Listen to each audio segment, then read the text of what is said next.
Flow hypothesis क्या है और कैसे काम करती है, कैसे फंक्शन करती है?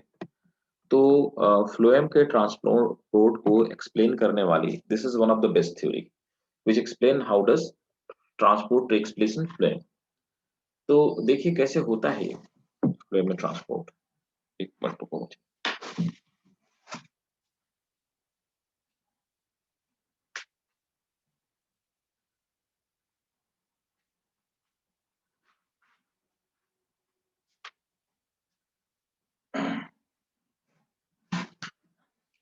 देखो कैसे होती है। अ, होता यूं है कि अब यहाँ पर देखो, यहाँ पर सोर्स, यहाँ पे हम दो चीजों को देखते हैं मास फ्लो हाइपोथेसिस में। इसी को सोर्स और सिंक रिलेशनशिप या सोर्स और सिंक थ्योरी भी कहते हैं। अब यहाँ पर जिस जगह पे सोर्स होता है, वहां सोर्स हम किसे बोलते हैं? कोई भी वो पार्ट जहां पे फोटोसिंथेसिस हो रही है, ठीक है? तो फोटोसिंथेसिस जिस पार्ट में हो रही है, उसको हम लोग बोलेंगे सोर्स, है ना? नॉर्मली जिन पार्ट में फोटोसिंथेसिस हो रही है, जो सोर्स हैं, they are basically green leaves, है ना? तो ये क्या है? Green leaves. अब इन ग्रीन लीव्स में यहाँ पर फूड का फॉर्मेशन हो रहा है। तो फूड का फॉर्मेशन हो रहा है ग्लूकोज के फॉर्म में, है ना? ये तो हो रहा है ना? नहीं पढ़ा? ग्लूकोज के फॉर्म में बन रहा है फूड। अब ग्लूकोज क्या है? ये मोनोसैकेराइड है। देखिए, आपने ऑलरेडी पढ़ा होगा, उसमें हम लोगों ने पढ़ा है। क्या बोलते हैं, अच्छा वो तो मैंने आपको ही पढ़ा है। ये बायोमोलिक्यूल में हमने पढ़ा है ग्लूकोज मोनोसैकेराइड। पहले क्या होता है, ग्लूकोज कन्वर्ट हो जाता है किसमें? सुक्रोज। सुक्रोज क्या है? सुक्रोज एक तरह का डाइसैकेराइड, है ना? तो डाइसैकेराइड, सुक्रोज और ग्लूकोज दोनों ही मीठे हैं और दोनों ही वाटर में सॉल्युबल है। वाटर में सॉल्युबल हो जाने के बाद अब क्या होता है कि सुक्रोज यहाँ से, अब ये लीफ में कौन सी ऐसी सेल थी जो फोटोसिंथेसिस का काम कर रही थी? एक्चुअली ये जो सोर्स सेल थी, ये थी मीसोफिल सेल्स।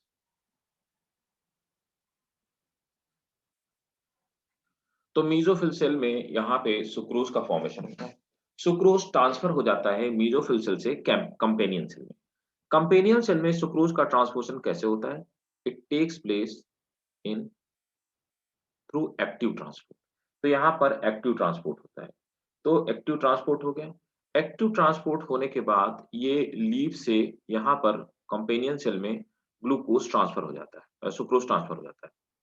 मतलब यहाँ पर एटीपी खर्च हो गए, एनर्जी का एक्सपेंशन। एटीपी खर्च होने के बाद कंपेनियन सेल में, अब देखो क्या होता है कि कंपेनियन सेल से ये जो ग्लूकोज का ट्रांसफर हो जाता है ना? ये कंपेनियन सेल से यहाँ पे किसमें ट्रांसफर हो जाती है? इसमें ये सीव ट्यूब में, है ना? सीव ट्यूब में, कंपेनियन सेल से सीव ट्यूब में ट्रांसफर होने में दिस इज एक्टिव ट्रांसपोर्ट। यहाँ पर रुको, एक मिनट। ये यहाँ पर एक्टिव ट्रांसपोर्ट हटा दो। एक्चुअल में ये तो दो, इसको रीज़न ये है कि देखो हमने ये पढ़ा हुआ था कि जो कंपेनियन सेल होती है, कंपेनियन सेल ही कंट्रोल करती है सीड ट्यूब को, है ना? तो यहाँ से सुक्रोज लेकर के यहाँ से यहाँ तक ट्रांसफर होने में इस पूरी प्रोसेस में एक्चुअली एटीपी खर्च होता है, ठीक है? तो एटीपी खर्च होता है। अब क्या हुआ, लीफ यहाँ पे कंपेनियन, अब ये तो डेड सेल है, कौन-सी? Sieve tube. मैं लिख देता हूँ, ये सीव ट्यूब है। हाँ, लिखा हुआ है। सीव ट्यूब एलिमेंट्स, है ना? तो जो सीव ट्यूब एलिमेंट है, ये क्या है? ये तो डेड है, मतलब सेमी डेड है, तो ये तो कुछ कर नहीं सकते। यहाँ पे इसकी खुद की अपनी न्यूक्लियस होती है कंपेनियन सेल की। कंपेनियन सेल एनर्जी खर्च करती है और एक्टिव ट्रांसपोर्ट के थ्रू यहाँ पर इसको, इस सुक्रोज को ट्रांसफर कर देती है सीव ट्यूब में। आप बहुत ध्यान से समझिएगा, सुक्रोज को यहाँ से यहाँ पे ट्रांसफर कर दिया गया। अब यहाँ से नीचे की तरफ अब क्या होता है, जैसे सुक्रोज इसमें ट्रांसफर हुआ, यहाँ पर जो सॉल्यूशन हो गया, वो सॉल्यूशन हो गया हाइपरटोनिक। हाइपरटोनिक। और जाइलम में हाइपोटोनिक है। तो अब क्या होता है, बगल वाली जाइलम से सीव ट्यूब में वाटर फ्लो होने लगता है, जिसकी वजह से यहाँ पर हाइपरटोनिक से सॉल्यूशन का फॉर्मेशन हो जाता है। हाइपरटोनिक सॉल्यूशन में यहाँ पे सॉल्यूशन का फॉर्मेशन हो जाता है। सॉल्यूशन का फॉर्मेशन हो जाने से यहाँ वाटर की क्वांटिटी बढ़ जाती है, जिसके लिए यहाँ पर high water potential high water potential create हो जाता है। बहुत ध्यान से समझिएगा, हाई वाटर पोटेंशियल क्रिएट हो जाता है। नीचे की तरफ लो वाटर पोटेंशियल क्रिएट होता है। इस वजह से ऊपर से नीचे की तरफ सॉल्यूशन का मूवमेंट होता है। सॉल्यूशन मूव करता है इस सेल ए से सेल बी की तरफ। इसी तरह से इस ग्रेडियंट की वजह से, प्रेशर ग्रेडियंट की वजह से बी से सी में मूव होता है और इस तरह से आते-आते ये नीचे आ जाता है इसको जहाँ पे जाना होता है। अब प्लांट के वो पार्ट जिनको एक्चुअल में फूड चाहिए, ठीक है? तो वो पार्ट या तो वो स्टोरेज पार्ट है और या फिर वो हंग्री पार्ट है ना? जो भूखे हैं जिनको फूड चाहिए। उन पार्ट्स को हम लोग सिंक कहते हैं। तो सिंक पार्ट मेनली कौन होता है? हम स्टैंडर्ड सिंक पार्ट रूट को मानते हैं क्योंकि रूट फोटोसिंथेसिस नहीं करती, दे आर हंग्री, तो उनको फूड चाहिए। तो इसलिए मेनली सिंक रूट होता है। उसके अलावा सिंक फ्रूट भी हो सकता है, सिंक फ्रूट भी हो सकता है, सिंक स्टेम भी हो सकता है क्योंकि जैसे पोटैटो में स्टेम में इकट्ठा होता है फूड, है ना? क्योंकि स्टोरेज पार्ट फ्रूट भी हो सकता है, स्टेम भी हो सकता है, रूट भी हो सकती है, कोई सा भी हो सकता है ना? तो इन सभी पार्ट्स को जहाँ पे फूड इकट्ठा होता है उनको हम सिंक कहते हैं। अब क्या होता है सिंक के पास जाना है। यहाँ पर फिर से आप देखिए कि सिंक के पास जब गया तो सिंक जो होती है अब जैसे ये कंपेनियन सेल है। कंपेनियन सेल जो होती है ये इस फूड को सिंक तक ट्रांसफर करती है, यहाँ पे भी एक्टिव ट्रांसपोर्ट होता है। मतलब यहाँ पर भी एटीपी खर्च होता है, ठीक है? ऊपर भी एटीपी खर्च होता है और यहाँ भी एटीपी खर्च होता है। अब समझिए, यहाँ पर जहाँ पर फूड ट्रांसफर किया गया था कंपेनियन सेल के लिए, इस प्रोसेस को हम लोग कहते हैं लोडिंग। और जहाँ पर फूड ले लिया गया वापस सीड ट्यूब से, उसको बोलते हैं अनलोडिंग। तो दिस प्रोसेस लोडिंग, लोडिंग और अनलोडिंग दोनों ही एनर्जी एक्सपेंसिव प्रोसेस हैं, दोनों में ही एनर्जी खर्च होती है। अब यहाँ से कंपेनियन सेल से लेके आए। कंपेनियन सेल से लेने के बाद अब होता क्या है, यहाँ पर अभी हमने देखा कि सुक्रोज है ना? तो सुक्रोज के फॉर्म में फूड आया। सुक्रोज तो डाइसैकेराइड और सॉल्युबल था। सुक्रोज को कन्वर्ट कर दिया गया स्टार्च के फॉर्म में। जब सुक्रोज अब स्टार्च क्या है? स्टार्च एक तरह से पॉलीसैकेराइड है, हमने पढ़ रखा है ऑलरेडी पॉलीसैकेराइड। अब स्टार्च पॉलीसैकेराइड है, तो यहाँ पर ये इनसॉल्युबल है। इनसॉल्युबल होने की वजह से यहाँ पे सोल्यूट अलग हो गया और वाटर अलग हो गया, जिसकी वजह से अब यहाँ वाली सेल में जो वाटर पोटेंशियल क्रिएट हुआ that is high water potential create हो गया, हाई वाटर पोटेंशियल। और यहाँ पर अब क्या है? लो वाटर पोटेंशियल है, जिसकी वजह से अब ये वापस वाटर जो होगा फूड अलग हो गया, मतलब अनलोड हो गया और वाटर वापस फिर से जाइलम में चला जाता है। इस तरह से लोडिंग अनलोडिंग होती है और इस तरह से एक्टिव ट्रांसपोर्ट के थ्रू फूड को इसमें फ्लोएम में ट्रांसफर किया जाता है। This complete process is called mass flow hypothesis. Is it clear? बताइए भाई। Yes sir. तो इसको आप नोट कर लो जो मैंने लिखा है, बस यही इसमें जानना था। अगर आपको प्रोसेस समझ में आ गई पूरी, चाहे नोट कर लो, चाहे स्क्रीनशॉट ले लो, जैसा आप जिसमें आप कन्वीनिएंट फील करें।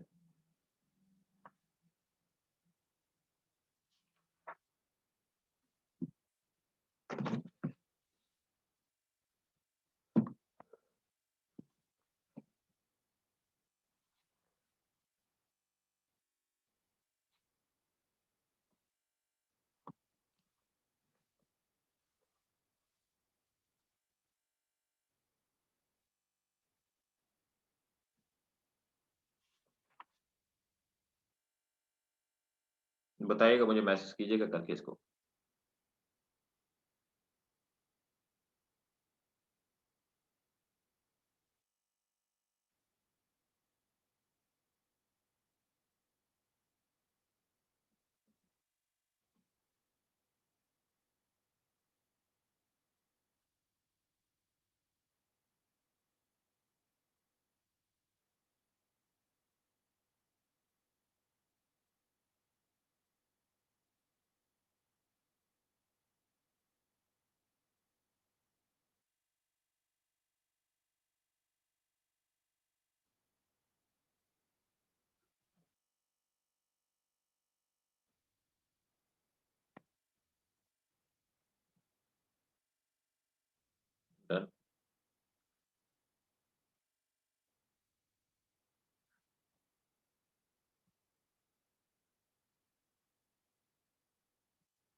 ठीक है? तो चलिए मैं इसको हटा रहा हूँ, ठीक है? ओके, अब देखो नेक्स्ट जो हमारा चैप्टर है दैट इज़ मिनरल न्यूट्रिशन, है ना? अब देखो मिनरल न्यूट्रिशन में आपसे क्वेश्चंस मेनली क्या पूछा जाएगा या कहाँ से क्वेश्चंस आते हैं?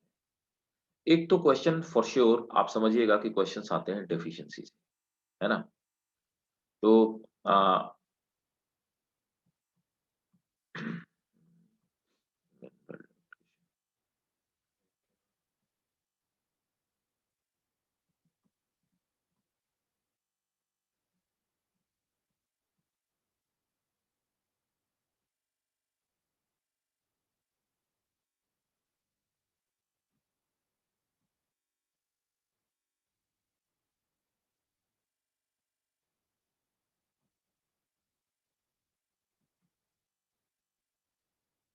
हुँ,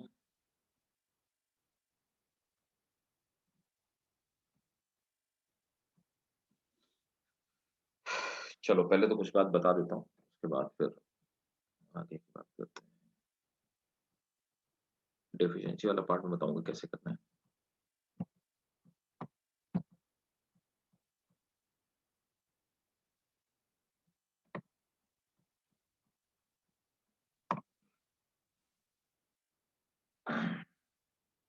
कुछ चीज़ें इम्पोर्टेंट है इसमें।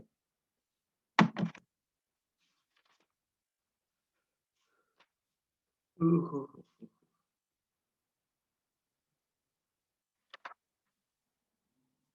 तो पहले आप मुझे बताओगे कि हाइड्रोपोनिक्स क्या है?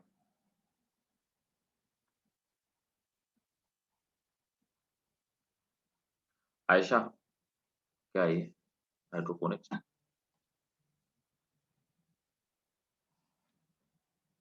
मेघना, हाइड्रोपोनिक्स क्या है बेटा?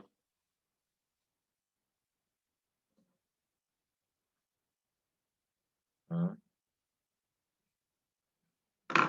बोलो बे पानी के बगैर प्लांट ग्रो करना। पानी के बगैर, ये पानी में प्लांट ग्रो करना है। बताओ।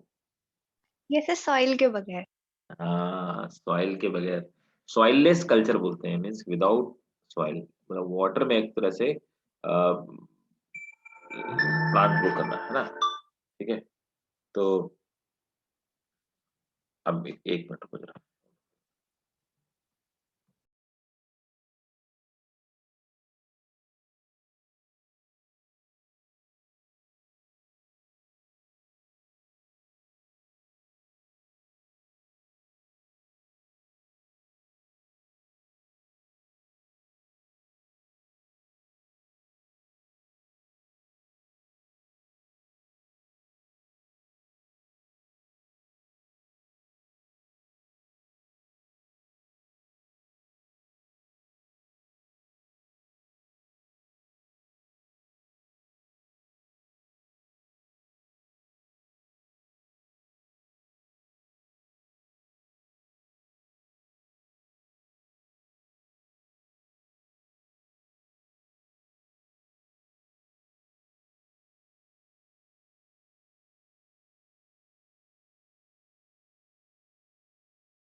देखो हाइड्रोपोनिक्स, है ना?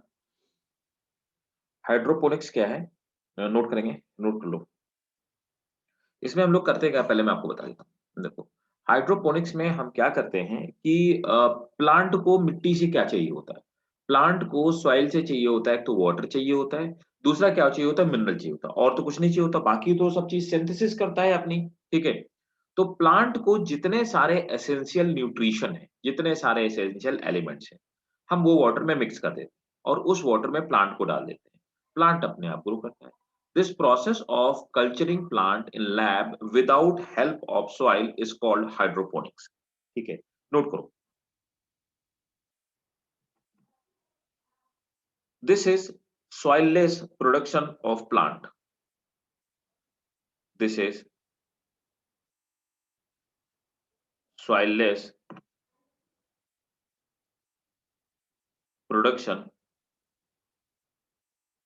of plant.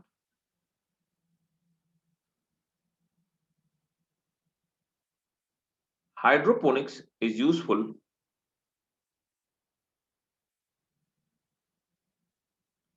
for those areas which have thin, infertile, thin, infertile and dry soil. मतलब जिनमें सॉइल की लेयर बहुत पतली होती है या इनफर्टाइल सॉइल होती है और ड्राई सॉइल होती है। Full stop. they conserve water.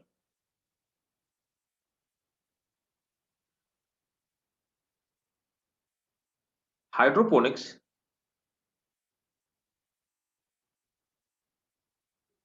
can regulate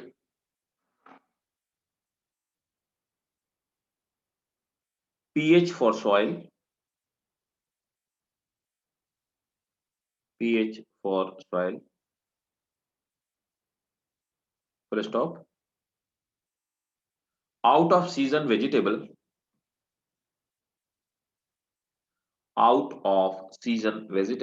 are grown by this process. Out of season vegetable are grown by this process. Out of season vegetable are grown by this process. ठीक है। अब देखो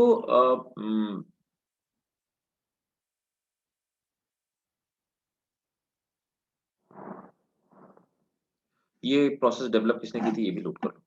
hydroponics, हालांकि NCERT में दिया हुआ है। Hydroponics were developed in 1860 by Julius Sachs. Julius सैक्स, है ना?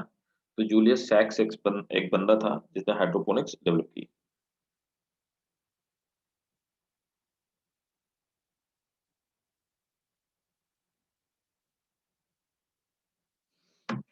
Next, criteria for essentiality of element.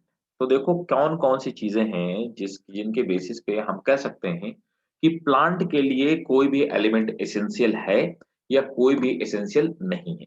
तो कौन सा एलिमेंट एसेंशियल है, कौन सा एलिमेंट एसेंशियल नहीं है, ये हम कैसे डिफाइन करेंगे, नोट करो।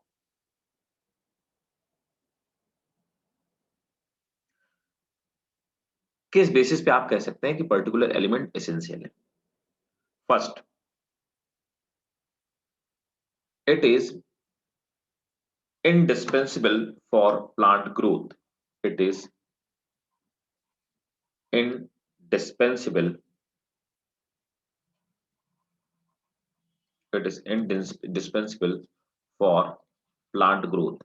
मतलब कि इसके बिना प्लांट ग्रो ही नहीं कर सकते। It is indispensable for plant growth. इसके बिना प्लांट ग्रो ही नहीं कर सकते।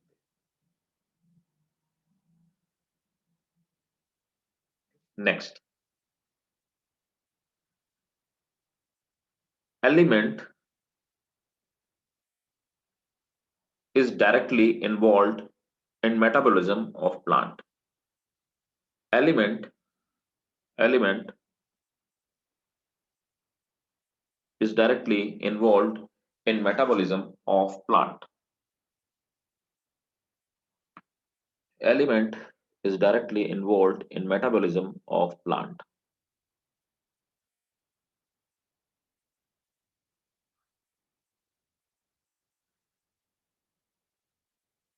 Next, third point.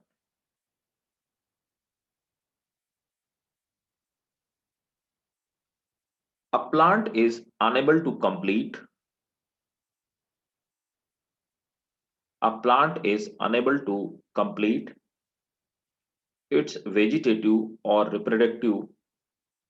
A plant is unable to complete its vegetative or reproductive phase in absence of element. अगर ये एलिमेंट ना हो तो प्लांट अपनी ना तो फ्लावरिंग कर सकता है और ना ही अपनी वेजिटेटिव ग्रोथ प्रॉपर्ली कर सकता है. A plant is unable to complete its vegetative or reproductive phase in absence of element.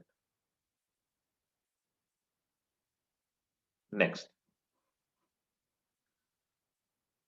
the absence or deficiency of element produces disorder. The absence or deficiency of element produces disorder.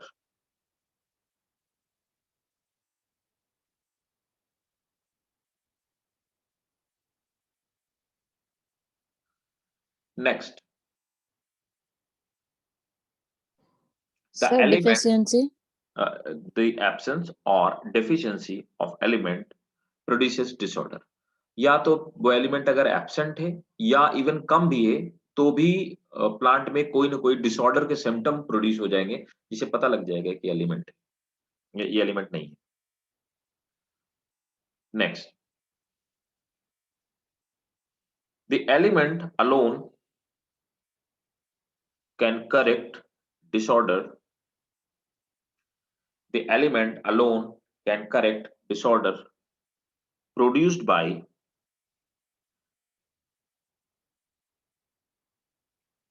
its absence. The element alone can correct disorder produced by its absence or deficiency.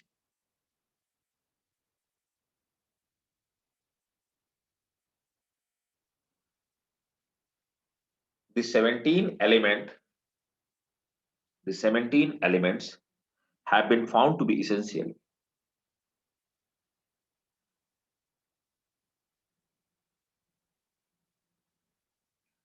The 17 elements have been found to be essential. They are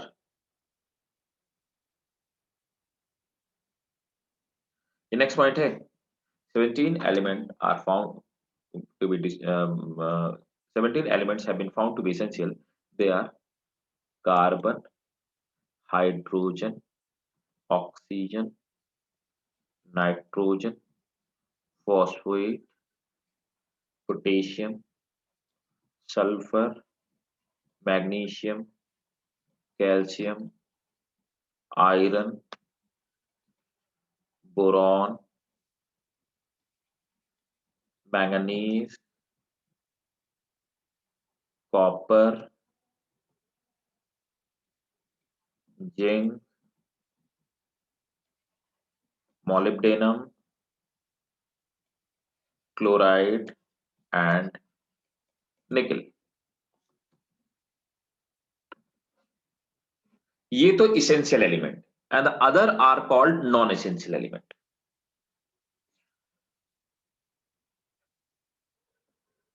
They are essential element and others are called non-essential.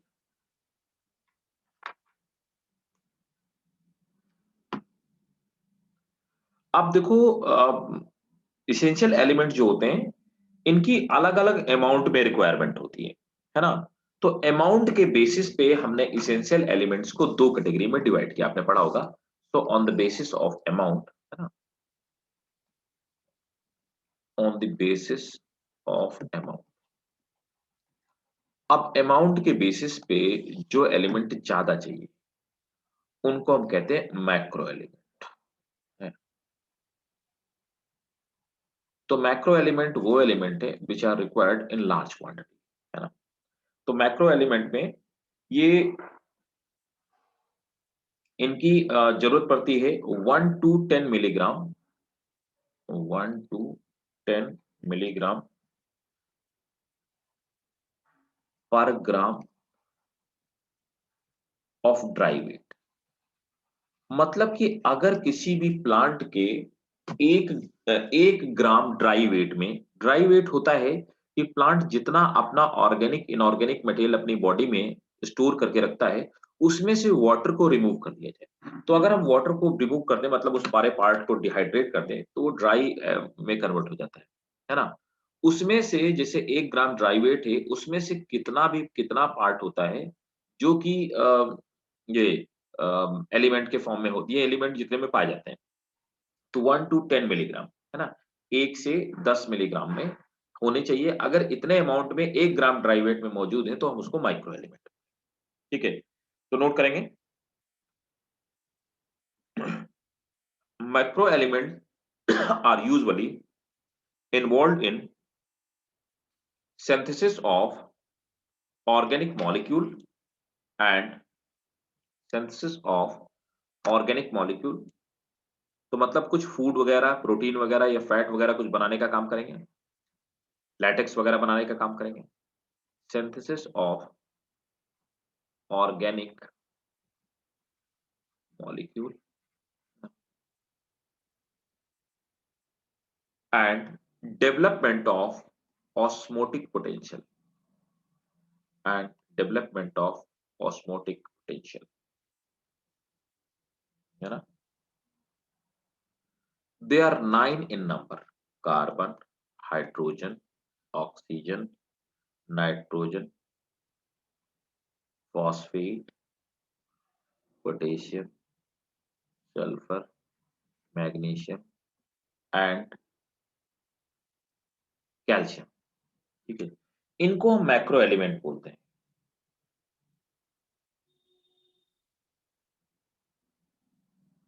Note कर लिया? इसी के नीचे note करके आप लिखिए, macro के नीचे नोट करके लिखिए 96% of dry matter, 96% of dry matter is made up of 96% of dry matter is made up of carbon, hydrogen and oxygen. 96% of dry matter is made up of carbon, hydrogen and oxygen.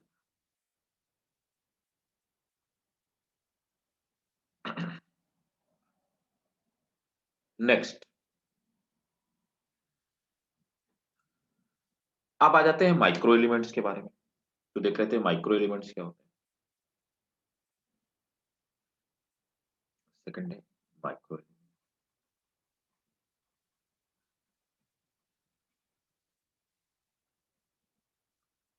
Micro element में note करेंगे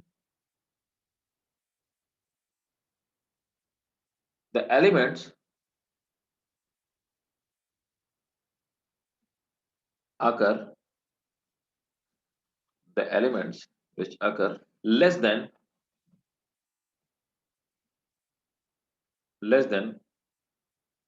1 milligram, less than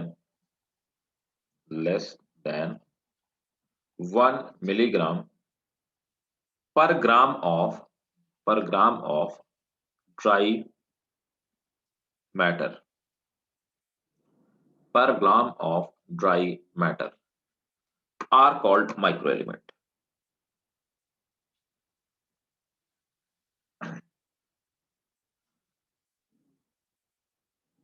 They are 8 in number. They are 8 in number: iron, zinc, molybdenum, boron, copper, molybdenum, chloride and निकल। ये हमारे micro element.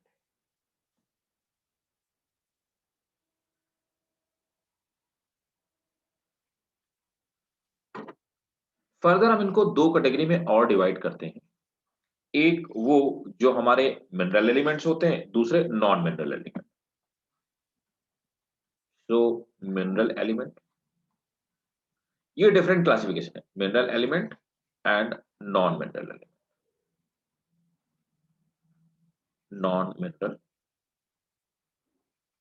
Element note करिए। Essential element derived from soil, essential elements derived from soil, essential element derived from soil is called essential element derived from soil is called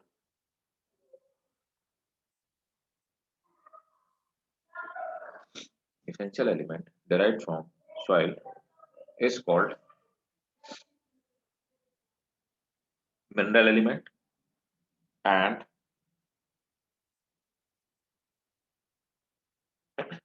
those which are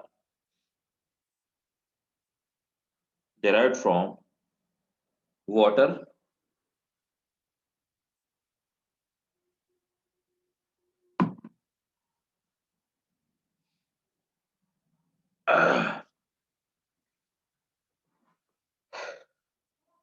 which are derived from water are called non-mineral element, called non-mineral element.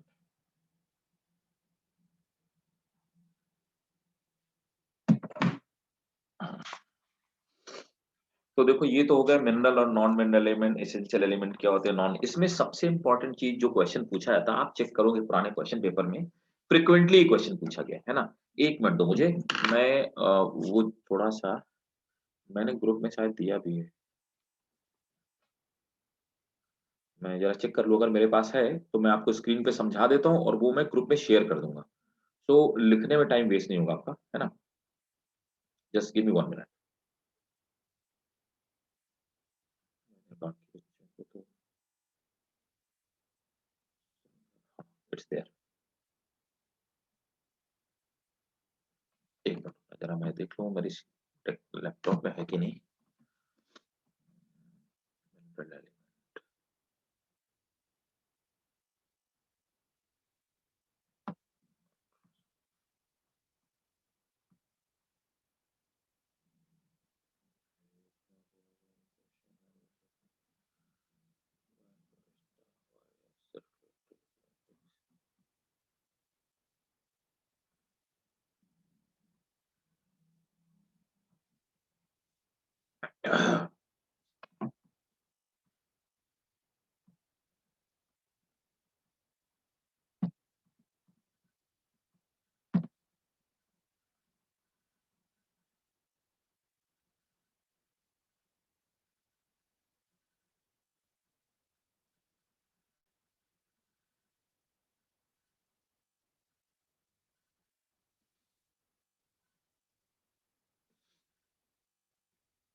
देखो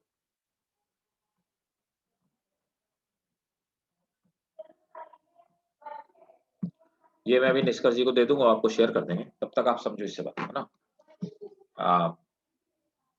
देखिए mineral में इसमें इधर दे रखा है element और यहाँ पे दे रखा है कि डेफिशिएंसी सिम्टम्स, है ना। तो डिस्कस करते आते हैं एक-एक करके, और आपको जहाँ पे नहीं समझ में आया आप अभी पूछ लीजिएगा मुझसे, और ऐसे ही आपको याद करना पड़ेगा। देखो, जैसे आप नीचे आते आएँगे तो यहाँ पर कार्बन, हाइड्रोजन और ऑक्सीजन, इसको हम लोग कहते हैं स्ट्रक्चरल फ्रेमवर्क, है ना। तो ये क्या काम करते हैं, ये स्ट्रक्चरल फ्रेमवर्क बनाने का काम करते हैं, मतलब प्लांट की बॉडी जिनको बनी होती है उसको बनाने का काम करते हैं। प्रोटोप्लाज्मिक कॉन्स्टिट्यूएंट, प्रोटोप्लाज्म को बनाने का काम करते हैं।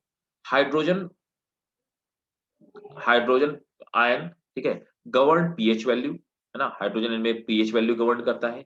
ऑक्सीजन टर्मिनल इलेक्ट्रॉन एक्सेप्टर, हमने देखेंगे हम कि फोटोसिंथेसिस में जो ऑक्सीजन होता है वो टर्मिनल इलेक्ट्रॉन एक्सेप्टर होता है, आखिरी में इलेक्ट्रॉन को ले लेता है।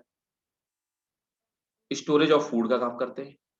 डेफिशिएंसी क्या करते हैं, normal growth can not occur at they are building block of the body, क्योंकि प्लांट इन्हीं का बना होता है, इसलिए नॉर्मल ग्रोथ इनसे नहीं हो सकती अगर अगर इनकी डेफिशिएंसी।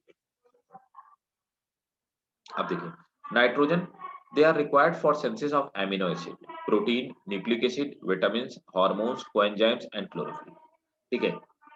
सिंपल सी बात है, अगर ये इसकी डेफिशिएंसी होगी तो प्रोटीन भी नहीं बनेगी और क्लोरोफिल भी नहीं बनेगा, तो क्या होगा, स्टन्ड ग्रोथ, मतलब ग्रोथ बहुत रुक जाएगी, रिड्यूस टाइप की ग्रोथ हो जाएगी। लेट फ्लावरिंग, बहुत लेट फ्लावरिंग होगी। Chlorosis that appear first in older leaves, पुरानी जो पत्तियां हैं उनमें येलो येलो स्पॉट पड़ जाएंगे जिसको हम क्लोरोसिस कहते हैं। And pre mature leaf fall, leaf mature होने से पहले ही गिरना शुरू हो जाएगी, फॉस्फोरस कह जाते हैं। Required for synthesis of nucleic acid, phospholipid, ATP, NAD, NADP, मतलब जितनी भी, एक तो डीएनए के सिंथेसिस के लिए, आरएनए के सिंथेसिस के लिए, और दूसरा क्या है कि जितने एनर्जी मॉलिक्यूल्स हैं उनके सिंथेसिस के लिए भी ये चाहिए। Poor growth specially for roots, है ना, स्पेशली रूट्स की ग्रोथ पुअर होगी। Leaves appear to be dull green, हल्के डल ग्रीन कलर की लीव्स होंगी। Often leads to premature leaf fall and delayed flowering, same symptoms ऊपर वाला जो सिम्टम नीचे वाला आएगा, बस फर्क सिर्फ इतना है कि डल ग्रीन कलर का हो जाएगा और रूट की ग्रोथ कम हो जाएगी। पोटेशियम पे आते हैं, एक्टिवेट्स अबाउट 40 एंजाइम्स, अब समझिए कितना इंपॉर्टेंट है, 40 एंजाइम करीब ये एक्टिवेट करता है। Associated with sodium potassium pump in active transport, cation ion का बैलेंस मेंटेन करता है ना। हमने देखा था कि सेल में, प्रोटोप्लाज्म में और प्रोटोप्लाज्म के बाहर, दोनों में ऑस्मोटिक बैलेंस को पोटेशियम ही, सोडियम पोटेशियम मेंटेन रखते हैं। Brings about opening and closing of stomata, है ना, तो ओपनिंग स्टोमेटा के खुलने और बंद होने में मदद करती है, ठीक है। क्या होता है, स्टंट ग्रोथ, ग्रोथ रुक जाती है। Yellow and shrivelled leaf margins, किनारे जो पत्तियों के होंगे वो येलो हो जाएंगे, है ना, और सिकुड़ जाएंगे, श्रिवल कर जाएंगे। मोटेल्ड इंटरवेनल क्लोरोसिस, है ना, जो वेन्स जहां जहां पे होंगी वहां वहां पे क्लोरोसिस होगी। Appear first in older leaves and premature death, ये जो क्लोरोसिस होगी पहले पुरानी पत्तियों में आपको दिखाई देगी और उसके बाद इनकी पत्तियों की डेथ हो जाएगी, मतलब मैच्योर होने से पहले लीफ गिरना शुरू हो जाएंगी। Calcium, calcium pectate middle lamella, हमें पता है कि जो सेल वॉल के बीच में दो सेल्स को जोड़ने का काम करता है वो मिडिल लैमेला है, वो कैल्शियम पेक्टेट का बना होता है। It activate enzymes needed for growth of root and shoot tips, ये क्या करता है, मेरिस्टेमेटिक टिश्यू में जो ग्रोथ के लिए एंजाइम जरूर होते हैं उनको एक्टिवेट करने का काम करता है। Required for cell division, cell enlargement and translocation of carbohydrate, तो सेल को डिवाइड करने के लिए भी वो एंजाइम चाहिए होते हैं, सेल एनलार्जमेंट के लिए चाहिए होते हैं, और ये खुद में क्या काम करता है, कार्बोहाइड्रेट को ट्रांसलोकेट करने का काम करता है। अब यहां पर देखो, अभी तक क्या था, क्लोरोसिस हो रही थी ओल्डर लीव्स में, यहाँ पे क्लोरोसिस जो हो रही है वो यंग लीव्स में हो रही है। Chlorosis of young leaves, degeneration of meristem, तो पहले मेरिस्टेम ही, क्यों, क्योंकि ये मेरिस्टेम के लिए रिक्वायर्ड जो एंजाइम उनके लिए काम करता है। Chlorosis, necrosis and curling of leaves, chlorosis वही मतलब येलो हो जाना, नेक्रोसिस मतलब टिश्यूज का मर जाना, death of tissues, and curling of leaves, और पत्तियों का क्या, मुड़ जाना। मैग्नीशियम, मैग्नीशियम ये इसकी खास बात क्या होती है? It forms part of chlorophyll molecule. अब मैग्नीशियम क्लोरोफिल मॉलिक्यूल का पार्ट है। It activates enzyme of proto phosphate metabolism ना, ये क्या करता है? फॉस्फेट मेटाबॉलिज्म के लिए एंजाइम्स को एक्टिवेट करता है। Important for fat carbohydrate metabolism, ठीक है। Essential for binding component of ribosome, ये राइबोसोम के कंपोनेंट को जोड़ने का काम करता है। इसे होता क्या है? Interveinal chlorosis with purple anthocyanin pigment, वही वेन्स के पास में क्लोरोसिस होगी और एंथोसायनिन पिगमेंट बन जाएगा, specially older leaves and chlorotic area में turn necrotic and reduce growth. जो क्लोरेटिक एरिया होंगे वो नेक्रोटिक हो जाएंगे, वहां पे नेक्रोसिस स्टार्ट हो जाएगी, टिश्यूज की डेथ हो जाएगी और ग्रोथ रिड्यूस हो जाएगी। Sulphur as a constituent of amino acid cysteine methionine, है ना। मिथ्योनिन वो एमिनो एसिड है जो इनिशिएशन का काम करता है। प्रेजेंट इन कोएंजाइम में vitamins and increase the root development, increase the nodule formation in legumes. Important है, नोड्यूल फॉर्मेशन का काम करता है लेग्यूम में। Chlorosis like nitrogen is deficient plant, stunt growth, leaf curl, less juice content in citrus. तो देखो इनमें important क्या है? Less juice content in citrus formation, यही क्वेश्चंस आते हैं। नोड्यूल फॉर्मेशन के लिए इंपॉर्टेंट है, तो रिड्यूस नोड्यूल फॉर्मेशन, दो चीजें यहां पे इंपॉर्टेंट। आयरन डेफिशिएंट, आयरन का क्या पहले रोल है? Need for synthesis of chloroplast protein, chloroplast में जो प्रोटीन जो होती है उसके लिए जरूरी होता है।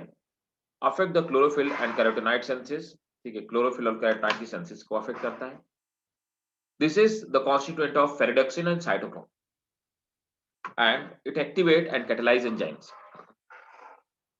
इंटरवेनल क्लोरोसिस का काम करता है पर्टिकुलर इन यंग लीव्स में, ठीक है। May be localised to single leaf और branch due to limited mobility. मतलब ये पूरे प्लांट में इसके सिम्टम नहीं दिखाई देंगे क्योंकि इसकी मोबिलिटी कम होती, मोबाइल कम है ये एलिमेंट आयरन, तो किसी पर्टिकुलर पार्ट में या पर्टिकुलर लीफ में इसकी डेफिशिएंसी दिखाई देती है। मैंगनीज Mn, मैंगनीज, मोलिब्डेनम और बोरॉन, इनकी डेफिशिएंसी काफी पूछी गई है। देखिए, they activate enzyme for respiration, photosynthesis and nitrogen metabolism. Next, component of oxygen evolving complex, OEC हमने पढ़ा हुआ था, अभी नहीं पढ़ा हुआ, सॉरी। ओईसी अब हम लोग पढ़ेंगे फोटोसिंथेसिस वाले चैप्टर में, ठीक है। तो ओईसी में ऑक्सीजन इवॉल्विंग कॉम्प्लेक्स वो होता है जो फोटोसिंथेसिस के दौरान ऑक्सीजन को इवॉल्व करता है, वाटर के मॉलिक्यूल को ब्रेक करता है और हाइड्रोजन और ऑक्सीजन को अलग कर देता है। उस ऑक्सीजन इवॉल्विंग कॉम्प्लेक्स, उसको ओईसी बोलते हैं। उसके लिए मैंगनीज इंपॉर्टेंट होता है क्योंकि वो इसी का बना होता है, मैंगनीज का ही बना होता है। Involve in oxidation reduction and decarboxylation reductase during respiration. Okay, छोड़िए। Leaf flaking and gray spot important है। ग्रे स्पॉट्स पड़ जाते हैं पूरी लीफ में। क्लोरोसिस एंड नेक्रोसिस इंटरवेनल जोन्स, ठीक है। वेन्स के बीच में क्लोरोसिस होती है, येलो होगा, और नेक्रोसिस मतलब टिश्यूज मर जाते हैं। Important causes, grey speck of oat, ये marsh spot disease of pea, तो मटर में और ओट्स में, है ना, दोनों में छोटे छोटे स्पॉट पड़ जाने वाली ये disease. molybdenum required for nitrogen fixation, it activate enzyme entire nitrate reductase, तो it is required for nitrogen fixation, तो नाइट्रोजन फिक्सेशन के लिए जरूरी होता है। ये नाइट्रेट रिडक्टेज जो एंजाइम होता है उसको एक्टिवेट करने का काम करता है। नेक्स्ट आ जाते हैं mottled chlorosis with marginal necrosis of leaves. It may lead abscission of flower and causes whiptail disease of chlorophyll. अब देखो, मोलिब्डेनम नाइट्रोजन फिक्सेशन के लिए बहुत जरूरी एंजाइम। अभी हम लोग पढ़ेंगे नाइट्रेट रिडक्टेज क्या होता है। नाइट्रेट रिडक्टेज वो एंजाइम होता है जो एयर की नाइट्रोजन को सॉइल की नाइट्रोजन में फिक्स करने का काम करता है। मेनली ब्लू ग्रीन एल्गी में पाया जाता है। जब इसकी डेफिशिएंसी हो जाती है तो नाइट्रोजन फिक्स नहीं होता, मतलब कि नाइट्रोजन की जो डेफिशिएंसी होगी वो दिखाई देने लगेगी। Mottled chlorosis, marginal necrosis, margin जल जाएंगे, टिश्यूज मर जाएंगे। may lead to abscission of flower, मतलब कि जो फ्लावर होंगे वो खिलने से पहले ही गिर जाएंगे। causes whip tail of cauliflower, cauliflower में whip tail disease कॉज करता है। Boron increase the Uptake of calcium ion essential for meristematic activity. अब देखो, अभी हमने पढ़ा था कि जो मेरिस्टेमेटिक टिश्यूज होते हैं उनमें जो एंजाइम जरूरी होते हैं उनके एक्टिवेशन के लिए कैल्शियम चाहिए। अब ये कैल्शियम आयन की डेफिशिएंसी कैल्शियम आयन के मेटाबॉलिज्म को कंट्रोल करता है। तो इसका मतलब बोरॉन की डेफिशिएंसी में कैल्शियम आयन की डेफिशिएंसी भी होगी अगर बोरॉन की हो जाएगी। समझिए बात को, ऊपर वाले में अगर मॉलिब्डेनम की हुई तो नाइट्रोजन की डेफिशिएंसी हो जाएगी, यहाँ पे अगर बोरॉन की डेफिशिएंसी हुई तो कैल्शियम की हो जाएगी, क्योंकि कैल्शियम के अपटेक के लिए बोरॉन जरूरी है, essential for meristematic activity and growth of pollen tube. ठीक है, it involve the translocation of carbohydrate, simple है क्योंकि कैल्शियम ये काम करता है। Involve the synthesis of protein, pectin and nucleation. मैंने बताया ना, कैल्शियम जिस चीज में इन्वॉल्व है वो डेफिशिएंसी होगी। Death of stem and root apices, मतलब एपिकल मेरिस्टेम मर जाएंगे, मतलब प्लांट का मरना तय है। Loss of apical dominance and rosetting of leaves. Rosetting of leaves क्या होता है, कोई बता सकता है? What is rosetting of leaves, बताओ भाई। सही येलो हो जाना। ना ना ना, ना। मेघना बताओ। अच्छा, चलो आयशा, बॉल्टिंग जानती हो? बॉल्टिंग, मेघना सर क्या? Bolting, bolting, BOULTING, bolting. Bolting? No sir. देखो, जो कैबेज होता है ना, बंद गोभी, तो बंद गोभी कैसा होता है? ऐसा। अगर आप उसको काट दो, एलएस काटो, चाकू से काट दो बंद गोभी को, कैबेज को, तो कैबेज ऐसे दिखाई देता ना। ये क्या है, एक ही जगह पे जो इंटर नोड है वो बहुत छोटे हो गए हैं, तो एक ही जगह पे बहुत सारी लीफ इकट्ठा हो गई, इसको बोलते हैं रोसेट शेप लीफ, रोसेट। बॉल्टिंग क्या होती है, अगर हम इसमें जिबरलिन छिड़क दें तो इसके इंटर नोड बड़े हो जाएंगे और बंद गोभी 5 फीट की हो जाएगी। सोचिए, जो 6 इंच की वो 5 फीट की हो जाएगी, और इसमें एक लीफ यहां, एक लीफ यहां, एक लीफ यहां, एक लीफ यहां, एक लीफ यहां। This process is called बॉल्टिंग। जो डॉर्फ प्लांट होते हैं उनको लंबा करने की जो प्रोसेस होती है उसमें जिबरलिन डालते हैं, हम लोग अभी पढ़ाए, प्लांट हार्मोन में पढ़ाऊंगा, इसको बॉल्टिंग कहते हैं। तो यहाँ पे रोसेटिंग ऑफ लीफ का मतलब हो गया इस तरह के रोसेट शेप लीव्स हो जाएंगे। अभी समझ आया? एक ही जगह पे बहुत सारी लीव्स का गुच्छा बन जाएगा, मतलब कि उसकी इंटरनोडल जो ग्रोथ होगी वो रुक जाएगी। क्लियर? Yes sir.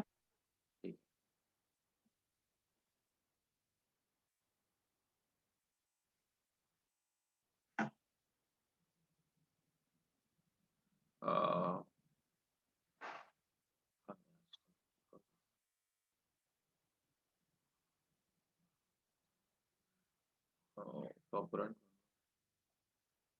ये पढ़ा था ना कॉपर। अब कॉपर क्या काम होता है? प्लास्टोक्यूनिन, आरयूबीपी कार्बोक्सिलेज, ये वो एंजाइम है जो सिंथेसिस, जो इसके लिए जरूरी है, इलेक्ट्रॉन ट्रांसपोर्ट चेन के लिए, और C3 साइकिल, मतलब कि फोटोसिंथेसिस की जो साइकिल चलती है उसके लिए, कैल्विन साइकिल के लिए इंपॉर्टेंट है, इलेक्ट्रॉन ट्रांसपोर्ट चेन के लिए इंपॉर्टेंट है। अब क्या होता है, इसके जो जैसे आरयूपी, रुबुलोज बाइफॉस्फेट एंजाइम, कार्बोक्सिलेज एंजाइम, ये कार्बन डाइऑक्साइड को फिक्स करने का काम करता है। अगर इसकी डेफिशिएंसी हो गई, reduce absorption of CO2 and causes die back of shoot. भाई फोटोसिंथेसिस नहीं हो पाएगी, फूड नहीं बन पाएगा और शूट मरने लगेगा। Necrosis at tip of young leaf and margins, सबसे पहले नेक्रोसिस होगी कहां पे? यंग लीव्स पे। और स्किन स्प्लिटिंग और एक्सैंथेमा ऑफ सिट्रस, जो सिट्रस का फ्रूट होगा उसकी ऊपर वाली जो स्किन होगी वो फटने लगेगी, दरारें पड़ने लगेंगी। Zinc, component of indole acetic acid, है ना। इंडोल एस्टिक मतलब ऑक्सिन, जो कि सेल की ग्रोथ के लिए इंपॉर्टेंट है। Activate dehydrogenase carboxylase and present enzyme, छोड़ दो इसको। Little leaf and mottle leaf condition, पत्तियां छोटी छोटी होंगी और मुड़ी मुड़ी सी होंगी। Reduce internal nodal length, internode length कम हो जाएगी। रोसेट टाइप ग्रोथ, वही रोसेट जैसा ग्रोथ हो जाएगा। causes whip tail disease of maize, thyroid disease of rice and sickle leaf disease of coca। ये तीनों का नाम याद रखना, इंपॉर्टेंट है, ऊपर वाली दो पूछी हुई है। Chlorine essential for O2 evolution, ये O2 एवोल्यूशन के लिए इंपॉर्टेंट क्यों?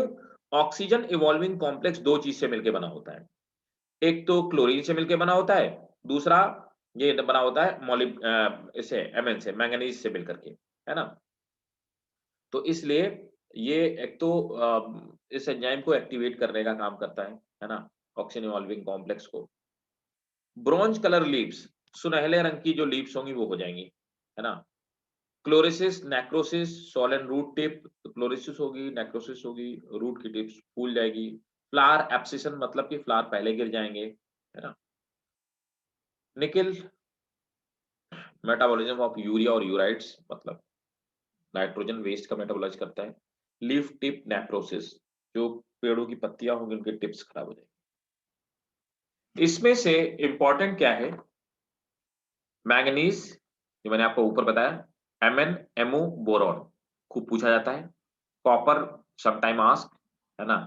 देन मैग्नीशियम की, पोटेशियम की, है ना। ये ज्यादा पूछे जाने वाली डेफिशिएंसीज, ठीक है। मैंने ये पीडीएफ दे दिया है निष्कर जी को।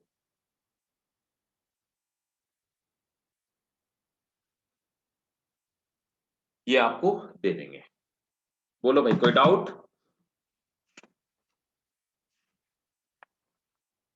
बोलो भाई लोगों।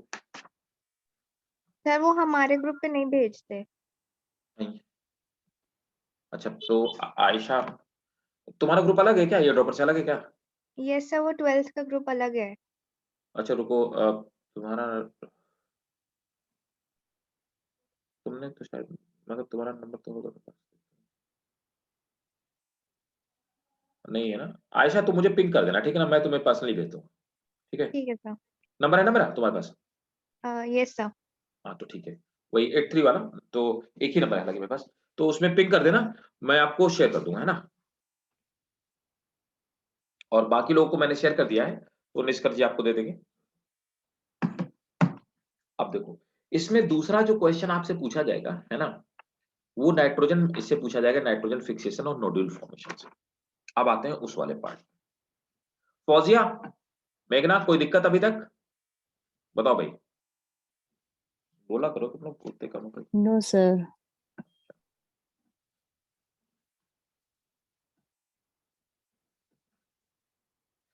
देखो इसमें करना क्या है कि घबराना नहीं है कि अरे यार इतना कैसे याद होगा, है ना।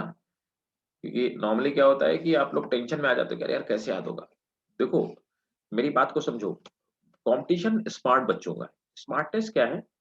बढ़िया कपड़ा पहनना स्मार्टनेस थोड़ा ना होती है। तो समझो स्मार्टनेस क्या है, you have to go through reverse engineering, जो फंडा मुझे सबसे अच्छा लगता है किसी भी कंपटीशन के लिए, this is the tried and tested method.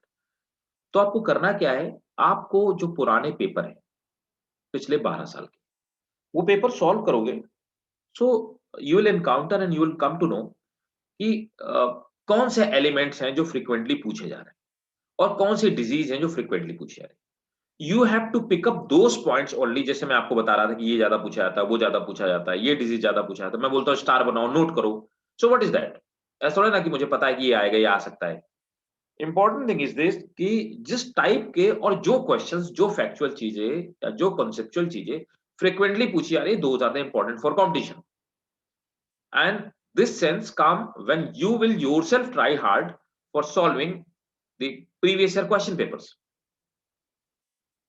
तो ये सेंस डेवलप करने के लिए you have to work hard. मैं तो आपको बताता ही रहूंगा, but at the same time if you work harder you will become more comfortable zone, और आपके लिए चीजें उतनी आसान हो जाए। That is the only solution to get select and get good marks.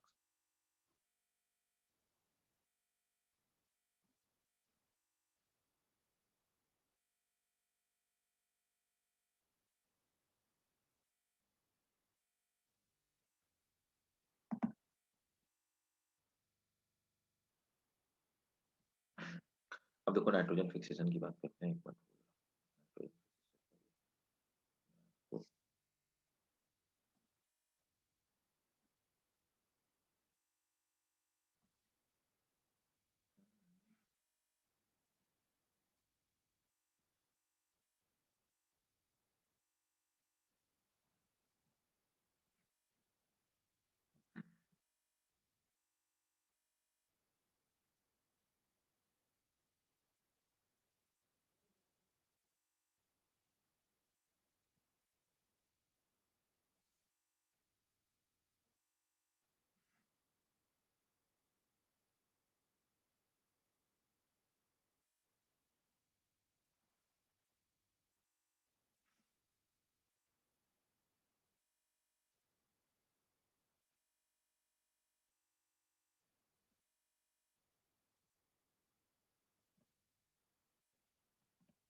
एक मिनट दीजिए भाई, मुझे जरा डायग्राम खुल नहीं रहा। डायग्राम ओपन कर लो, फिर आपको मैं बताता हूँ कि नोडुल फॉर्मेशन कैसे होता है।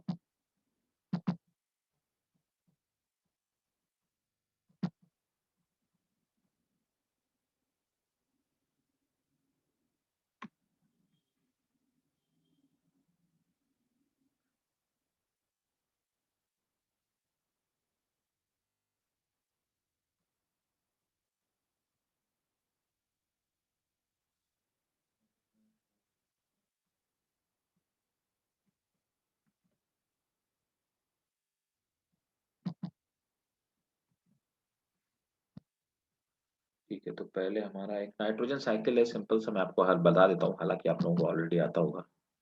I don't think so that you require it, but still है सिलेबस में, सो आई विल डिस्कस वन। देख लीजिए आप लोग ये वाला पार्ट। देखो नाइट्रोजन साइकिल है सिंपली,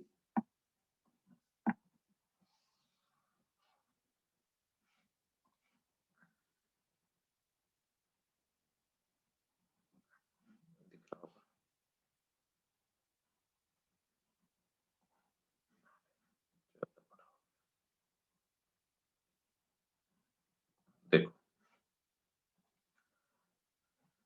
यहाँ पर है कि नाइट्रोजन फिक्सेशन जो होता है ये दो तरह से होता है। 99% जो नाइट्रोजन होता है वो 99% नाइट्रोजन फिक्सेशन कौन करता है? बैक्टीरिया। बैक्टीरिया कौन है? वो mainly blue green algae bacteria है, बीजीए, जो नाइट्रोजन फिक्सेशन करते हैं। ये 1% जो नाइट्रोजन का बायोलॉजिकल नाइट्रोजन फिक्सेशन की हम लोग बात करें, जो 1% बायोलॉजिकल नाइट्रोजन फिक्सेशन होता है वो होती है हमारी लाइटनिंग से, बिजली के कड़कने से। ठीक है, लाइटनिंग से क्यों होती है? क्योंकि लाइटनिंग में इतनी ज्यादा एनर्जी होती है, उसमें हाई टेम्परेचर में नाइट्रोजन एयर से रिएक्ट कर जाता है और इस फॉर्म में वो जमीन पे नाइट्रोजन आती है। इसके साथ में नाइट्रोजन को जो एड ऑन करने का काम करती है वो फर्टिलाइजर फैक्ट्रीज होती है, जो सॉइल में नाइट्रोजन को एटमॉस्फेयर में ऐड करती है, फर्टिलाइजर फैक्ट्री। इसके बाद क्या होता है, ये नाइट्रोजन, जो नाइट्रोजन फिक्सिंग बैक्टीरिया होते हैं उसको अमोनिया के फॉर्म में पहले फिक्स करते हैं। नाइट्रीफाइंग बैक्टीरिया उसको नाइट्रेट में कन्वर्ट कर देते हैं। नाइट्रेट वो फॉर्म है, अच्छा, एक तो अमोनिया में कन्वर्ट कर देते हैं, दूसरा क्या होता है कि ये अमोनियम आयंस में कन्वर्ट हो जाती है, उससे पहले नाइट्राइट में कन्वर्ट होती है, फिर नाइट्रेट में कन्वर्ट हो जाती है। ठीक है, ये हर तरह से प्लांट सिर्फ यही नाइट्रोजन ले सकता है, कौन सा? प्लांट ले सकता है नाइट्रेट को ही सिर्फ ले सकता है, तो प्लांट नाइट्रोजन को नाइट्रेट के फॉर्म में लेता है। ठीक है, तो plant Uptake nitrogen in this form, तो प्लांट ले इसको एसिमिलेशन कर लेते हैं। उसके बाद क्या होता है, ये जो नाइट्रेट सॉइल में मौजूद है, कुछ ऐसे बैक्टीरिया हैं जो डीनाइट्रिफिकेशन बैक्टीरिया, जो उल्टा काम करते हैं। ये क्या करते हैं, इस नाइट्रेट को एटमॉस्फेरिक नाइट्रोजन में कन्वर्ट कर देते हैं डीनाइट्रिफिकेशन प्रोसेस की तरफ, है ना। अब प्लांट से ये जो नाइट्रोजन होता है, ये प्रोटीन के फॉर्म में एनिमल्स, हम आप एनिमल से लेते हैं, एनिमल्स के एक्सक्रीटरी प्रोडक्ट और एनिमल की डेथ और डीके, या प्लांट की डेथ एंड डीके की वजह से, डेथ एंड डीके की वजह से ये अमोनियम में कन्वर्ट होता है, अमोनियम फिर से नाइट्रेट में कन्वर्ट होता है और ये नाइट्रेट में कन्वर्ट हो जाता है। कुछ अमाउंट में ये डीनाइट्रिफिकेशन के थ्रू एटमॉस्फेयर में वापस चला जाता है। इस तरह से नाइट्रोजन साइकिल चलती है। Clear?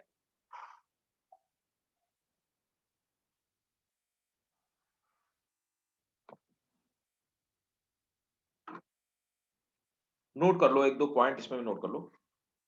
Nitrogen is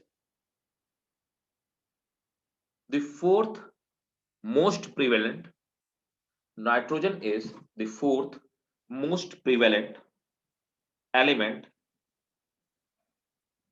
Nitrogen is the fourth most prevalent element in living system.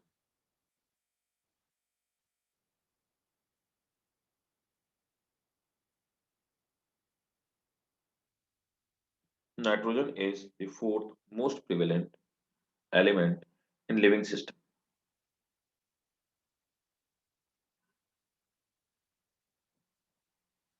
और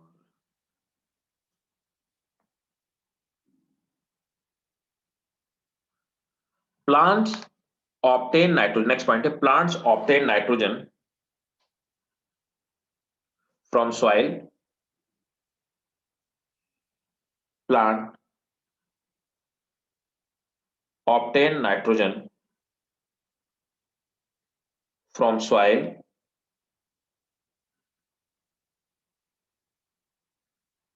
in form of nitrate, in form of nitrate, ammonium and nitrite, nitrate, ammonium and nitrite.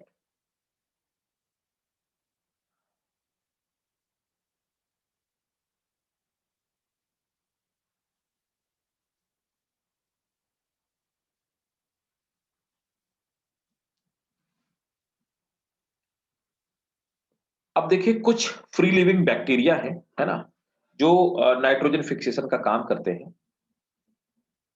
अब फ्री लिविंग बैक्टीरिया कौन से होते हैं? Free living bacteria वो bacteria होते हैं जो बैक्टीरिया एटमॉस्फेयर में मतलब सिम्बायोटिक रिलेशनशिप में नहीं रहते, वो फ्रीली सॉइल में पड़े हुए होते हैं। ठीक है, तो फ्री लिविंग बैक्टीरिया में जो नाइट्रोजन फिक्सेशन करने का काम करते हैं, मेनली ये जो बैक्टीरिया आपने देखे free living bacteria, in free living bacteria में मेनली है एजोटोबैक्टर, आता है इनमें से कौन सी फ्री लिविंग है कौन सी सिम्बायोटिक है, एजोटोबैक्टर, है ना, और बजरेंकिया एक है,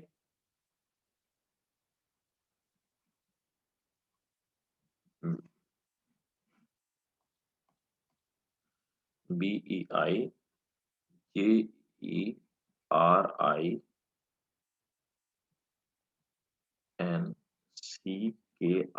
बजरेंकिया, है ना। ये एरोबिक बैक्टीरिया है, ये भी बता दूं, एरोबिक। ठीक, फ्री लिविंग बैक्टीरिया में एरोबिक बैक्टीरिया, कुछ एनारोबिक बैक्टीरिया भी हैं जैसे कि बैसिलस, बैसिलस हो गया, और दूसरा हो गया क्लोस्ट्रीडियम,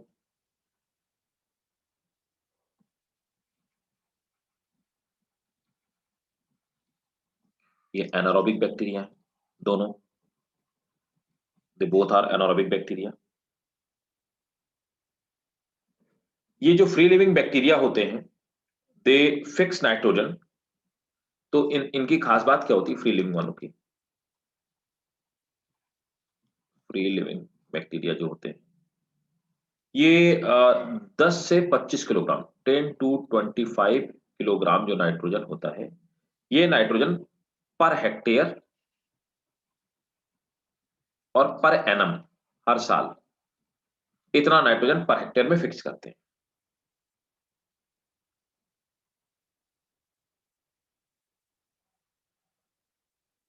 आप दूसरा आ जाते हैं, कुछ एग्जांपल हैं फ्री लिविंग साइनोबैक्टीरिया या blue green algae, free living nitrogen fixing cyanobacteria, मतलब ब्लू ग्रीन एल्गी। इसमें आता है एनाबिना,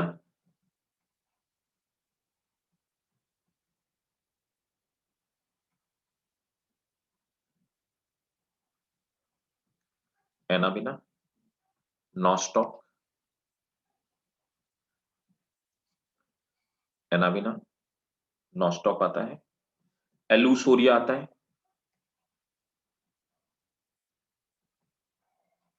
देखो जो मैं आपको लिखाऊं ना वो जरूर याद करिएगा, ये मत सोचिए कि सर ऐसे लिखाए जा रहे हैं, समझे ना, मैं वही लिखाऊंगा जो इंपॉर्टेंट है, मैं आपको कोई भी एक सिंगल वर्ड भी लिखवाऊंगा जो आपके लिए इंपॉर्टेंट ना हो, even not single point. 20 to 30 kilogram nitrogen per hectare और पर ईयर ये फिक्स करते हैं।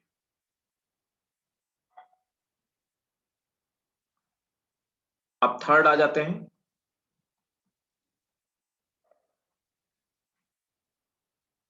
थर्ड है सिम्बायोटिक नाइट्रोजन फिक्सिंग बैक्टीरिया।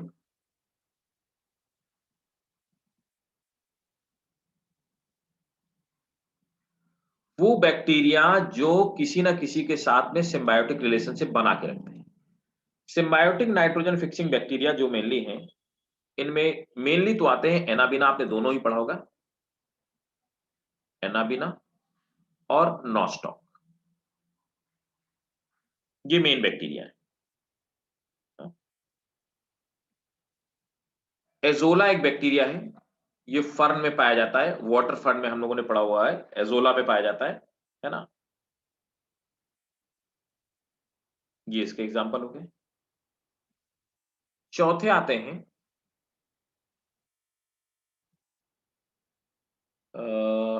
अच्छा, ये जो थे symbiotic nitrogen fixing blue green algae थे, बीजीए।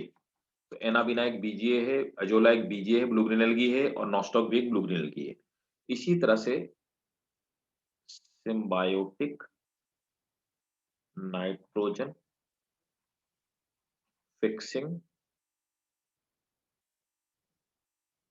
बैक्टीरिया में आ जाता है। तो सिम्बायोटिक नाइट्रोजन फिक्सिंग जो बैक्टीरिया होते हैं, राइजोबियम जैसे हम लोगों ने पढ़ा हुआ, लेग्यूमिनिसोरम, यही हम लोग पढ़ेंगे अभी इनफैक्ट, राइजोबियम। तो राइजोबियम एक तरह का बैक्टीरिया है। फ्रैंकिया, दोनों इंपॉर्टेंट है। फ्रैंकिया, ठीक है, राइजोबियम और फ्रैंकिया।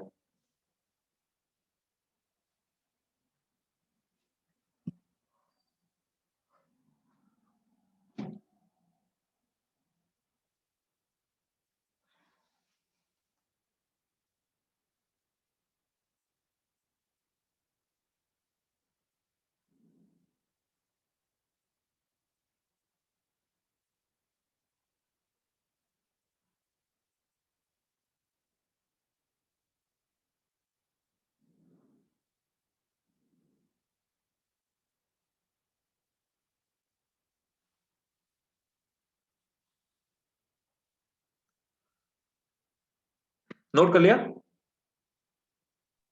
सर थर्ड और फोर्थ का क्लासिफिकेशन क्या है? थर्ड, थर्ड देखो, थर्ड ऊपर हमने पहले पढ़ा जो फर्स्ट नंबर पे है ना, वो है फ्री लिविंग बैक्टीरिया, हमने पढ़ा है ना। उसके बाद हमने पढ़ा free living blue green algae, क्योंकि नाइट्रोजन दोनों फिक्स करते हैं, ब्लू ग्रीन एल्गी और बैक्टीरिया, है ना, साइनोबैक्टीरिया और बैक्टीरिया, है ना। फिर नीचे वाला जो थर्ड वाला है वो symbiotic nitrogen fixing blue green algae है, और फोर्थ वाले सिम्बायोटिक नाइट्रोजन फिक्सिंग बैक्टीरिया है, समझे। ओके।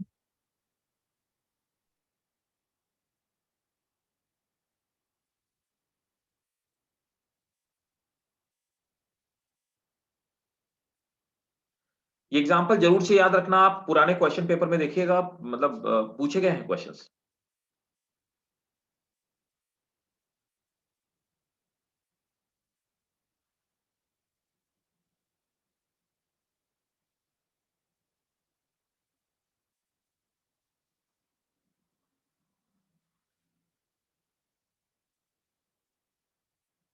नोट कर लिया सब लोगों ने।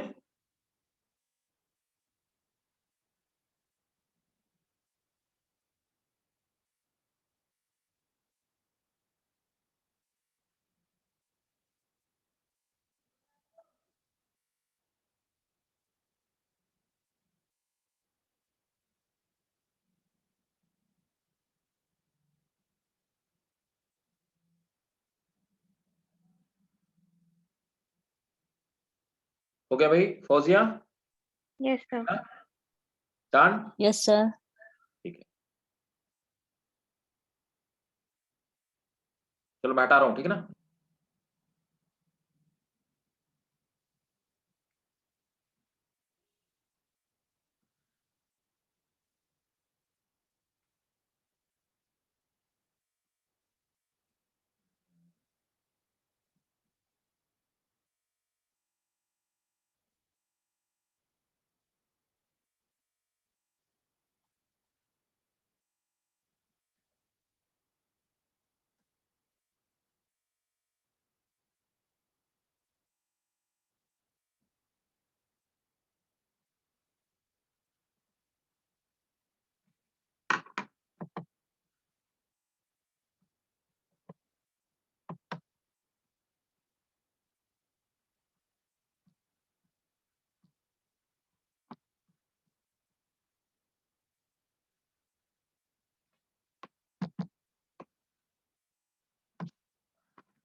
देखो यहाँ पर अब नेक्स्ट क्या है, नोड्यूल फॉर्मेशन, है ना।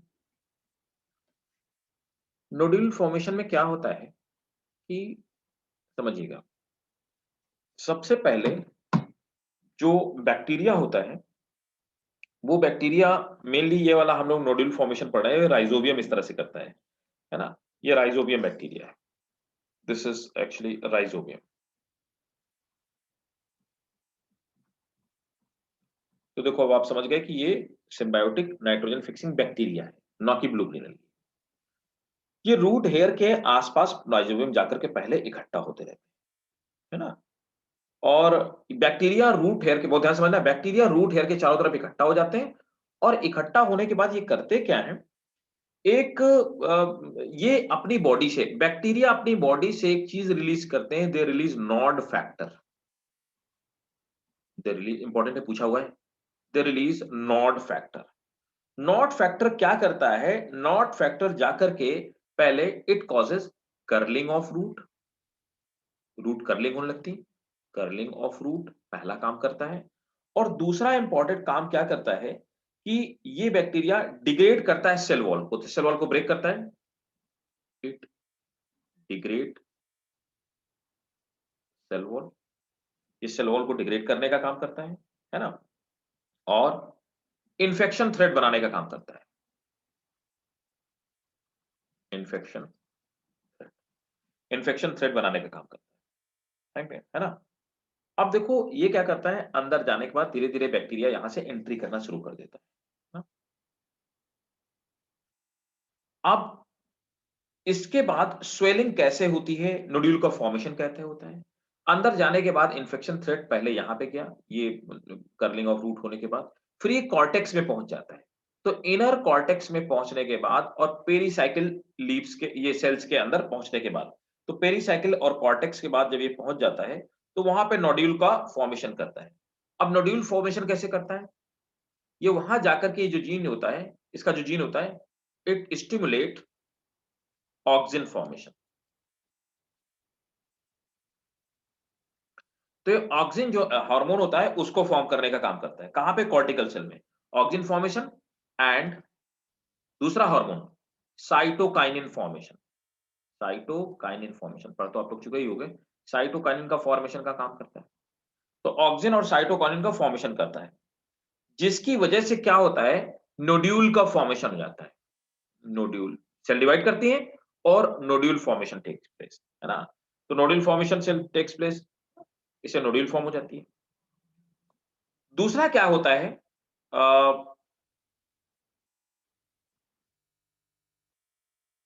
लेग हीमोग्लोबिन, ये हीमोग्लोबिन की तरह होता है, लेग हीमोग्लोबिन फॉर्मेशन, इसको एलबी कहते हैं, है ना। Leg haemoglobin formation takes place in plant cell, ठीक है, क्लियर। लेग हीमोग्लोबिन वैसे ही है जो कि और ये लेग हीमोग्लोबिन बनाता कौन है, नॉड जीन, प्लांट का nod gene of plant produces leg haemoglobin, ठीक है, एलबी। तो नॉड जीन याद रखना और नॉड फैक्टर दोनों याद रखिएगा।